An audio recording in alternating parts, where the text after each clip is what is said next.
Hey everyone, I'm Steve. This is my 2005 740 Li and it's been 12 months since its last service, so it's time for a new one.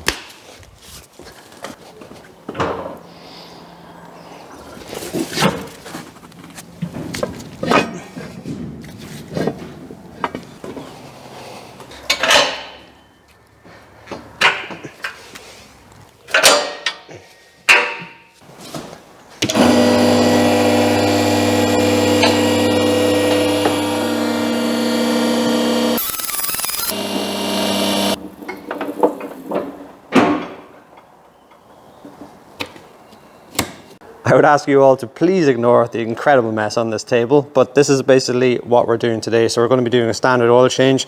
I'm going with Shell Helix this time around. I actually normally go with Castrol Edge for the last 7 or 8 years, but since they've lost their BMW long life rating, even though it's just probably a licensing thing, I've just swapped over to Shell because that's still long life 01. So I'm going to go with that. We need 8 litres, we have 10 litres in total. I always go, my go-to filter is always a MAN oil filter. MAN air filter. I'm ashamed to say that the fuel filter has not been done in this car, I'd say, for about 8 years. So I've had the car about 10.5 years now, so it's about time the fuel filter was done.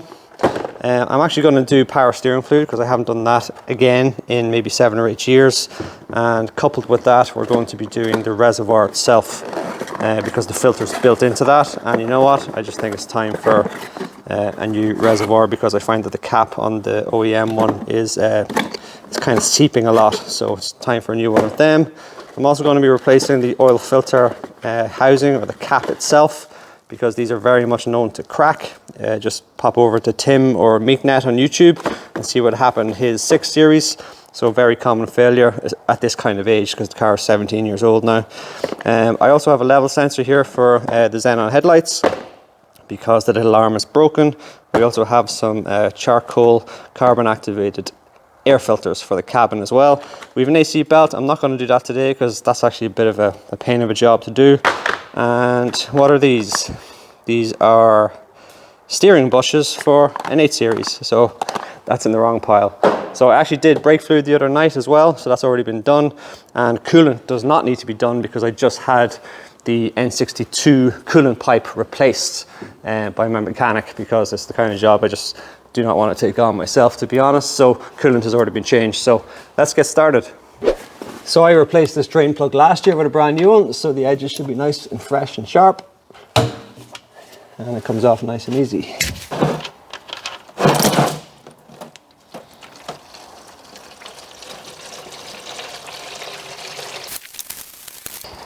And the oil filter housing is on the bottom side of the N62 V8 petrol, so it's fairly accessible if you have a lift. Not so accessible if you don't. And this is normally quite messy. Now I can't actually take out the drain in the housing here because it's been stripped. It was stripped years ago. So another good reason to replace it. And this is going to go all the way down my arm. Guaranteed.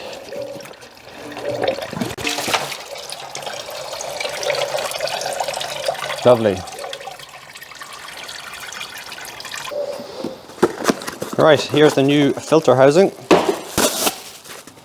And it comes with a new seal, and this drain plug is fully intact as you would expect. New oil filter, and we should also have our bung seal here too, and we don't actually need this large seal as I just mentioned. Actually you do get the seal as well, which is the seal for this drain plug here. So all we need is the crush washer,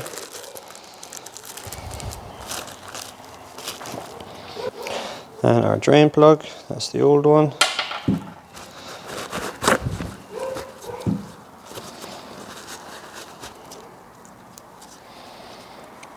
One drain plug, and brand new filter and brand new housing. And we're just preloading the filter and filter housing with some fresh oil.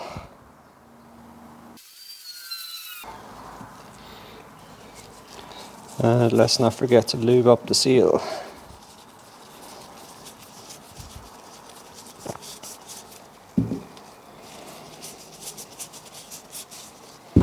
That should be ready to go. Let's get this drain plug back in first.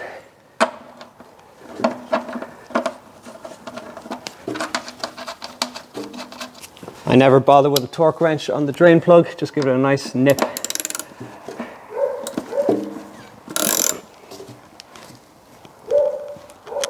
That's plenty tight.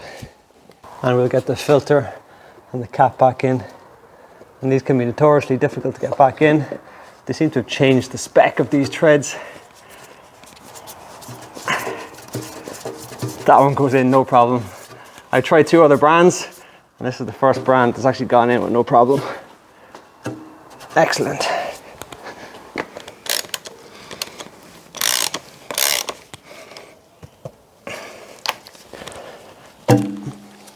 And what's the torque for this again? 25 Newton meters.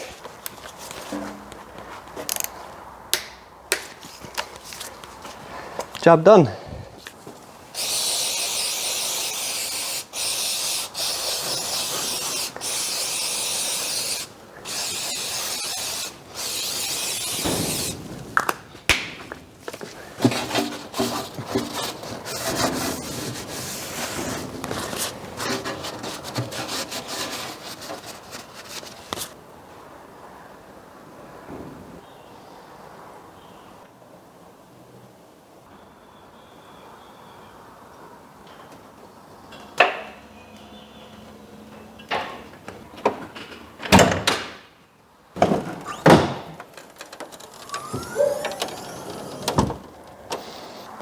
There it is in all its glory. 4-litre E66 V8.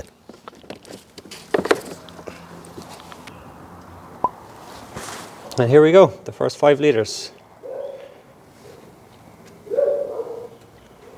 That's quite a dark oil.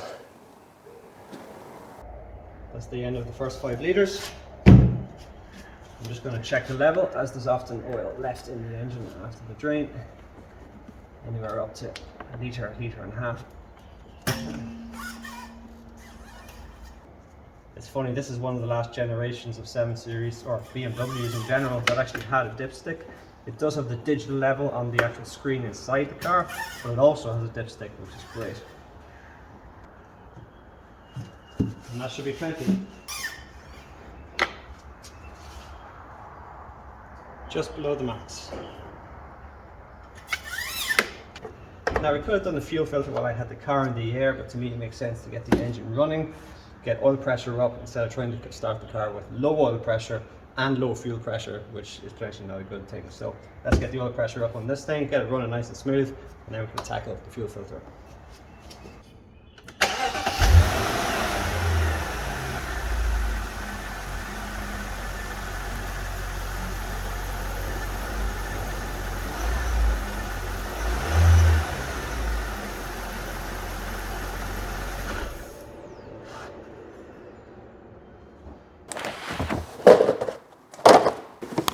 Before we do the fuel filter, we might as well just do the cabin filters while we have the bonnet open, and they're located here and on that side also. And these are actually, they don't even need to be done, but you know what, we have fresh ones, so let's pop them in. Oh, instructions. And they're not the same style. I do prefer this kind of OEM style that has the plastic frame, but these Miele ones don't come with the frame. But they do come with these kind of seals on the side and on the ends, so they should seal up pretty well. In theory, and they do, they fit nicely. That's a lovely fit actually.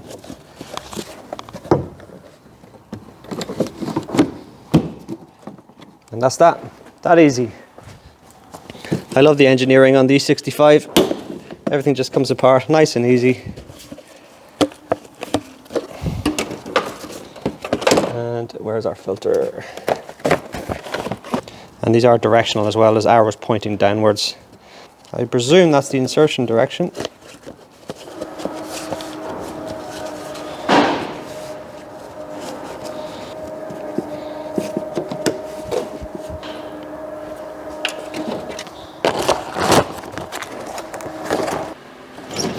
And then last but not least, the air filter itself. So we just need to loosen off this screw here. And and that allows us to actually remove the air filter housing itself. Just 2 clips at the end, and this should come free.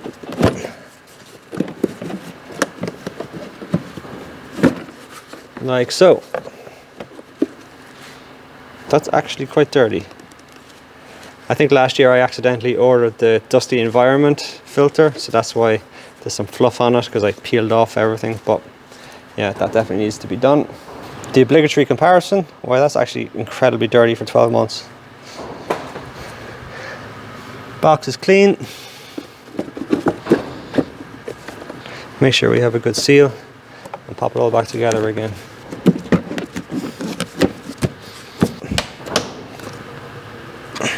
Nice.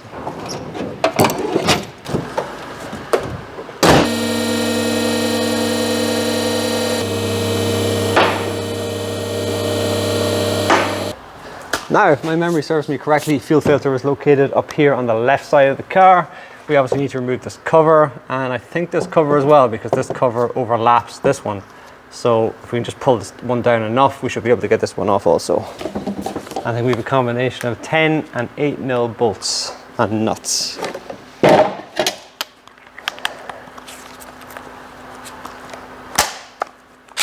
Let's get the 10s off first, these ones.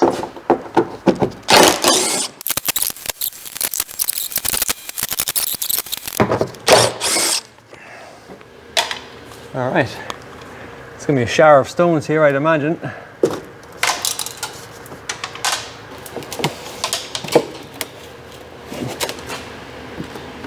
I need some glasses. Okay, so it's folded in underneath this, whatever's happened here. Yeah, I'm gonna remove this rear cover entirely and just remove it from the back instead.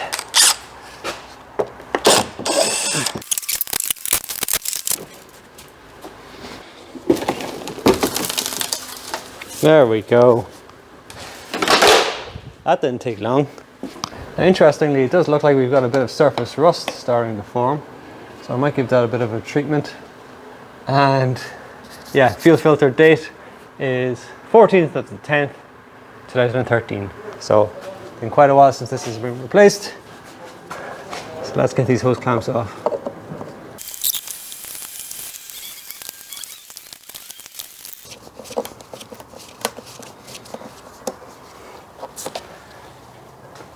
Okay, that's the first loss of pressure.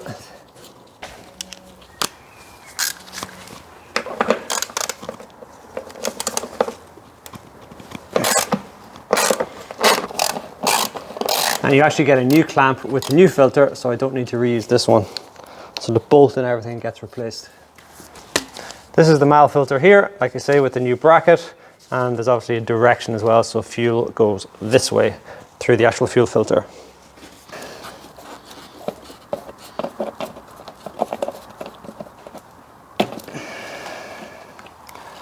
That's the first one off.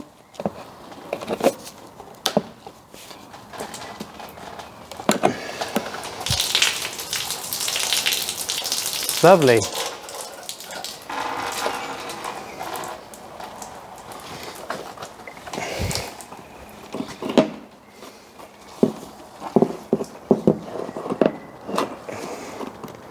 And that one's off.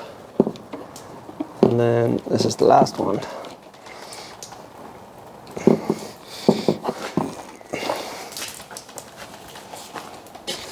We have all these protective covers, so I'm just going to pop each one of them off. I'm replacing all the hose clamps with these cinch type clamps. They're much better, and the other ones are rusted to bits. You even have a tiny one here for this little tube. And that one's installed. This is the last one. Hopefully they're the correct size. I think they are.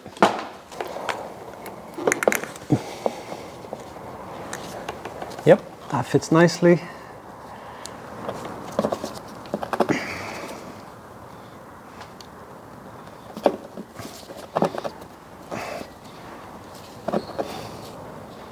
Lovely, they're a perfect fit. So is that small one. Brilliant. And before I do up the mount bolt, I want to make sure all my lines are actually properly in situ. So let's do the first one here.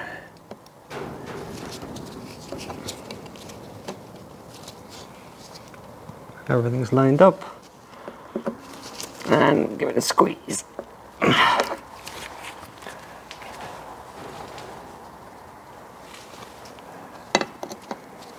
Same on this one.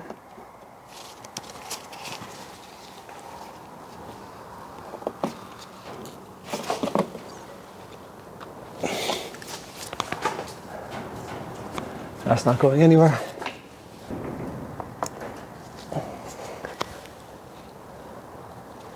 It's also in the correct position.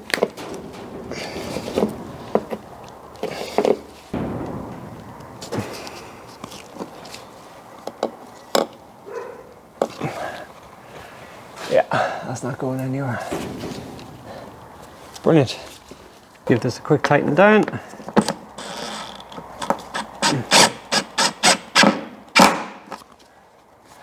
Brilliant. It would make sense just before the covers go back on, let's just make sure there's no leaks.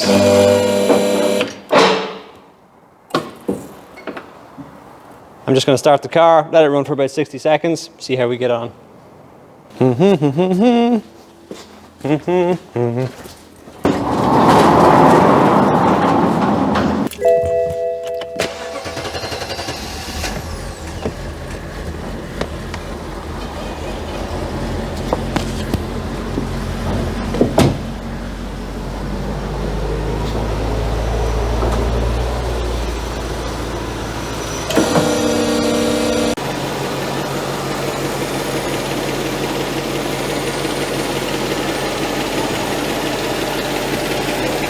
Everything there looks good. It's making a bit of noise, but I think there's air moving through it. Yeah, everything looks good.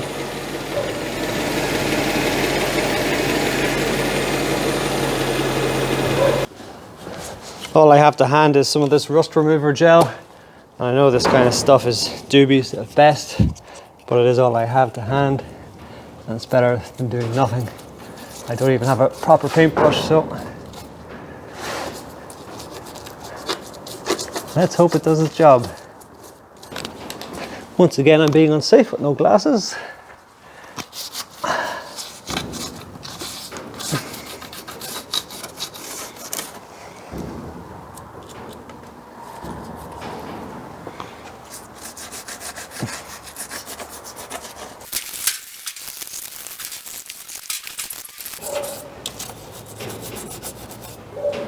All right. Better than nothing.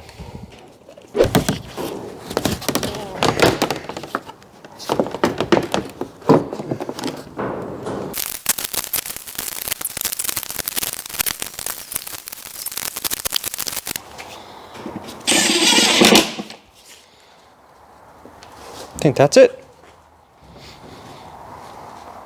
Okay, and the last thing on the underside of the car is the headlight level sensor. So here it is here.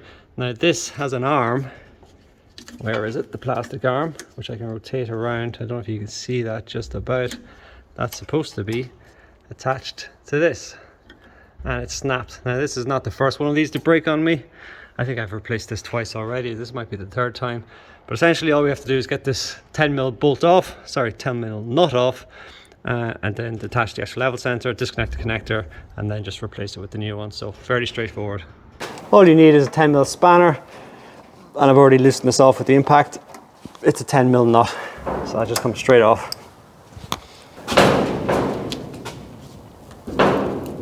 And then disconnect the sensor without breaking it. And then it looks like there's a single 8mm bolt holding that on. There's not a lot of space in here. There we go, that's the new one, and that's the old one. New sensor is on and in situ, and just getting the second bolt back in. That's all the bolts back in, nice and tight. I have this arm back in, which connects to the lower control arm, and this is just a 10mm nut going back in place.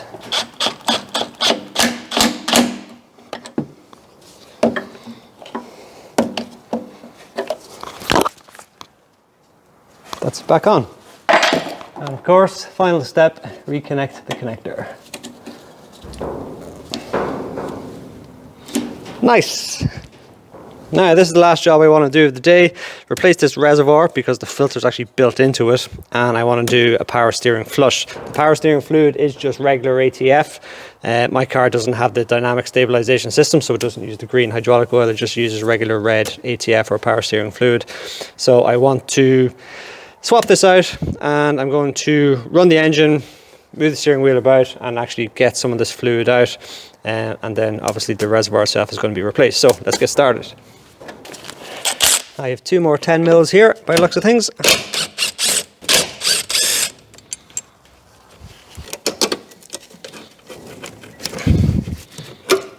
And that's the reservoir removed, and there is direction, so this is the flow back in, and then the larger pipe is the flow downwards to the, I don't actually know if it goes to the pump or to the rack, but either way it's going downwards.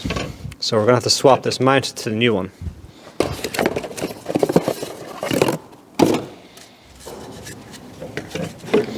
And what is that? Another 10 mil. Okay, well it looks like the pipes need to be removed first.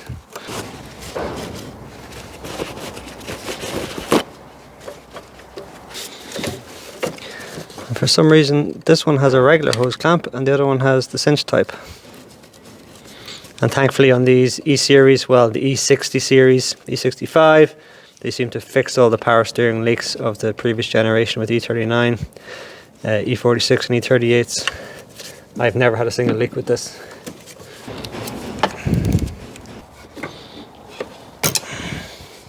So yes, prepare for a mess. Okay, not too messy. There's the reservoir out. And that is some very smelly fluid. That does not smell good at all. So what I think I'm going to do is I'm going to reconnect the large pipe, so that's the flow out of the reservoir, which leads down to the rack and to the pump.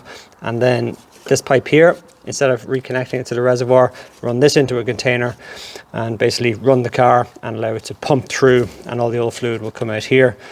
And I'll just top it up with new fluid as it goes. This hose clamp was in good condition, so I'm just going to reuse it. Nice and tight, and then run this one into a container.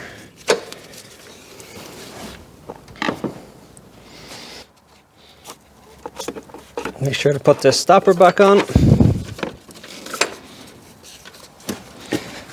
and stick this container down here, something like that. All right. Now we just top it up with regular fluid.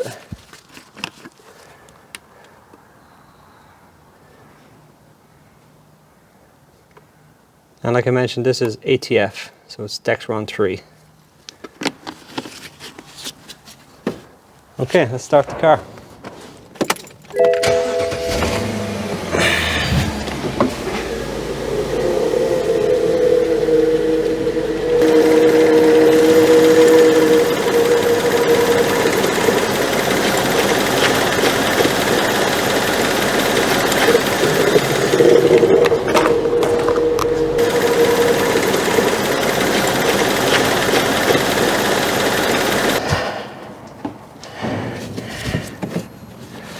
Okay, we got a good bit of fluid out there. Now I'm just going to remove this cap and reconnect the line. Actually, we need a new hose clamp.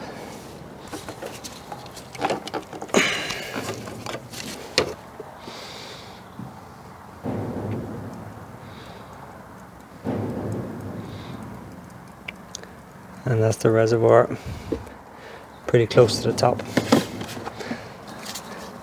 There's my new cap,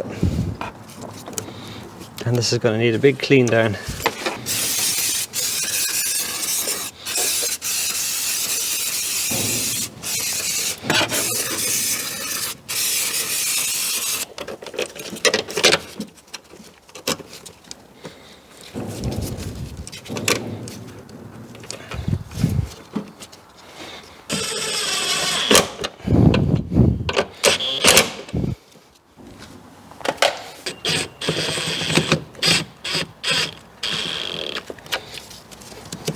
Nice.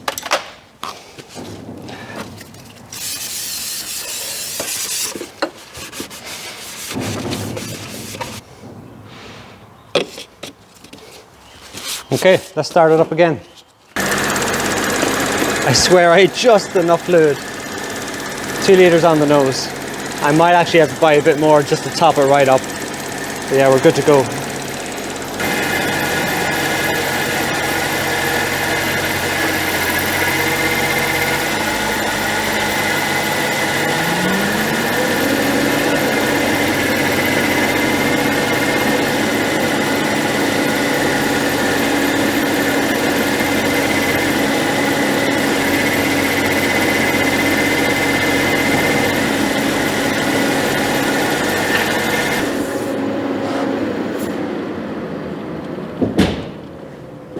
And just for reference, that's the 2 litres that came out of it.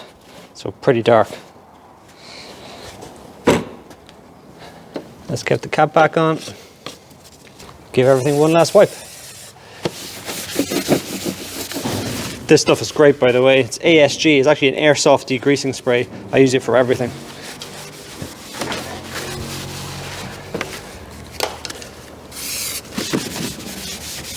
Not bad for a morning's work.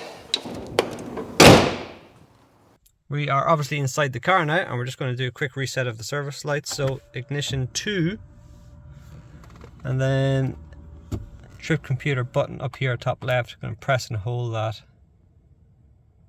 and it's going to cycle through a few options, and it's going to present us with the opportunity to reset engine oil, which is here. So press and hold, and then on the right side we can reset engine oil. Press and hold, reset OK, and then we're back to the left side. And brake fluid, I just reset that the other day. Front brakes were only done quite recently. Microfilters, they need to be reset also. Let's press and hold, and then reset. Press and hold, done. Then spark plugs were done fairly recently. Rear brakes were done with the rear handbrake shoes. And that's us done.